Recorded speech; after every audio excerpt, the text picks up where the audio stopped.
Saturday, November 12th, 2016, Monaco 64, home of alternative economics and contrarian views. I like to talk about geopolitics today. That's part of a subject that I cover in my videos as well.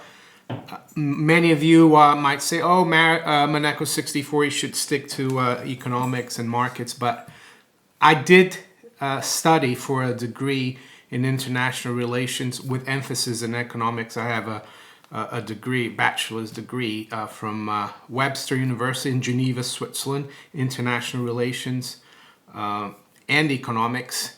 I do speak 5 languages, Portuguese, French, English, Italian, and some German. And yeah, so I do know what I'm talking about to some extent, in my opinion. So what I like to talk about is with the Trump victory at the election, we're still hearing a lot in the mainstream media, and it's not surprising. They're still don't realize what's going on, and I think they're still misguided. For example, today on LBC radio in the UK, a very popular talk radio in the UK, one of the presenters, Matt Fry, who was in Washington, D.C. for the election, and he's back here now. He talked to Malcolm Rifkind, who used to be the Foreign Secretary in the UK, which is the equivalent of the Secretary of State. And he asked Malcolm Rifkind, oh, so what do you think a Trump presidency will mean for the image of America abroad? Will it be a benign image or a malign image? And he said, oh, there's definitely a chance that it will be a malign image. There's definitely a chance that Trump is gonna screw everything up, and I thought that's amazing. We've had 15 years of neocons in charge, not only in the US but in the UK. 15 years of invasion of countries that didn't deserve to be invaded, like Iraq, disruption in North Africa, Libya, trying to get rid of an elected leader in Syria, creating havoc in other countries, Afghanistan, and inciting the coup in the Ukraine. Who's done that? It's NATO, under the guise of NATO. I'll put a video up in the description, not in the description, in the information above. And probably many of you have seen this video, and it's an interview that General Wesley Clark, who was the supreme commander of NATO forces in Europe under the Clinton administration.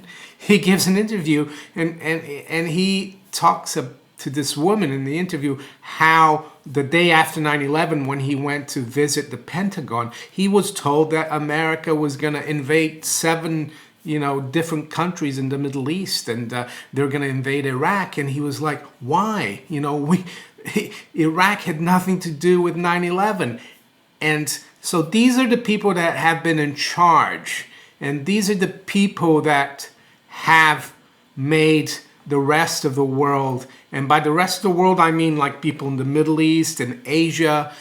That's what this policy of the West and NATO is what has made the world so antagonistic to America. It's the so-called backlash of American foreign policy. And Donald Trump, in my opinion, he doesn't want that. He wants to end all that. He wants to be friendly with people. And with that, I'll change to more of the East-West relationship, which is Russia and the United States, or Russia, Western Europe, or the West. And to look at that, we need to go back to the Cold War, which basically lasted from 1945 to around 1991, when the East and West were like supposedly lethal enemies, but we had nuclear weapons, and that was discouraged, a hot war. It was called mutually assured destruction, or MAD. We wouldn't go to war because if we went to war, it would be a nuclear holocaust. And eventually the Soviet Union collapsed, and George Herbert Walker Bush met with Mikhail Gorbachev. There was a meeting, and the Russians, or the fallen Soviets, decided with the Americans that they would withdraw the Warsaw Pact forces. And what is the Warsaw Pact forces? Well, it was the equivalent of NATO for the Soviet Union and the Eastern European countries that the Soviet Union had the sphere of influence over.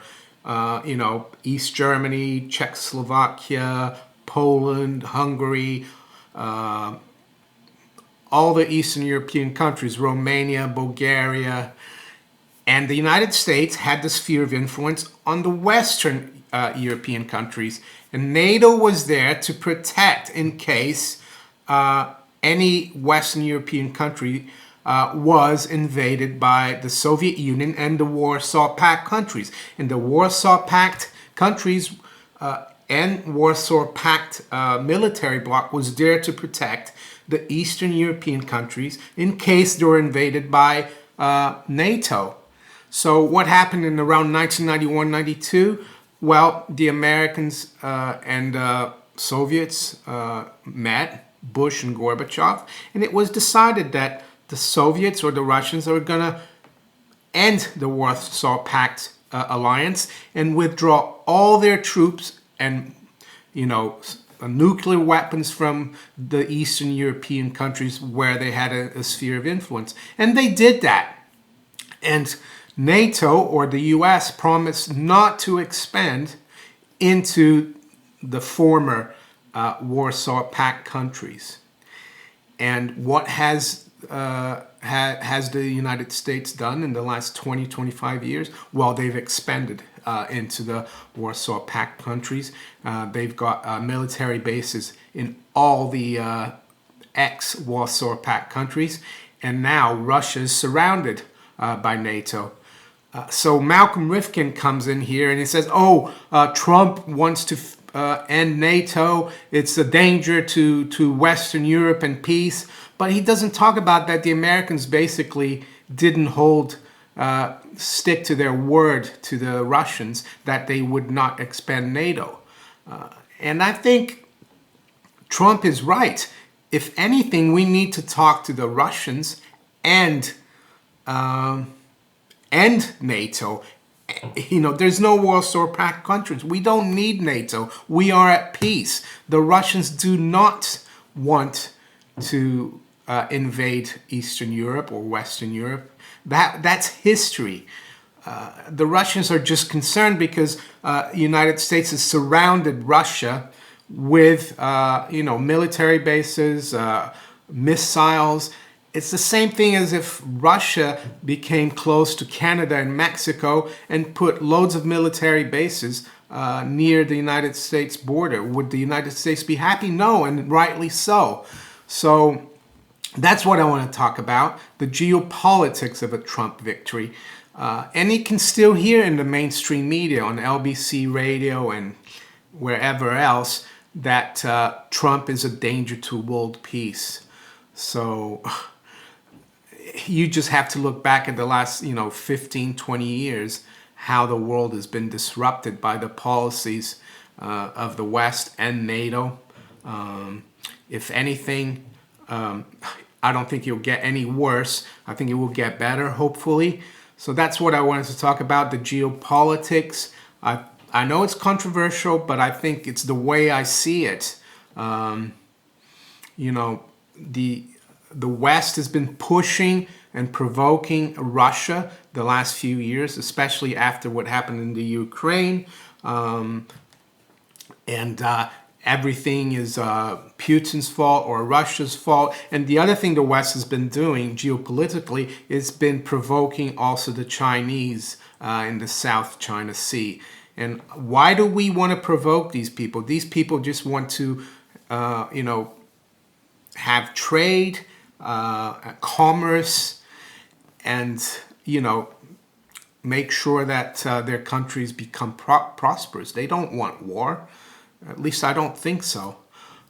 So yeah, good riddance to the neocons, and hopefully President Trump from the 20th of January will not, depend on the neocons for foreign policy. I saw the other day an article saying that John Bolton, who used to work as a UN ambassador for George Bush, that they were thinking about him as for some kind of position. I hope that's not the case, unless John Bolton is completely changed and he's not espousing the neocon, philosophy.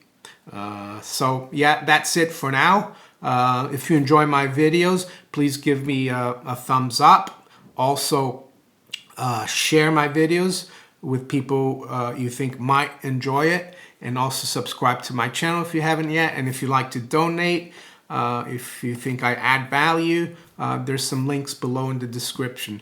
Thanks for watching, and I'll probably make another video later on today or tomorrow on Sunday about the US bond market and treasury yields. Things are looking quite interesting in that context. I'll talk to you later. Bye.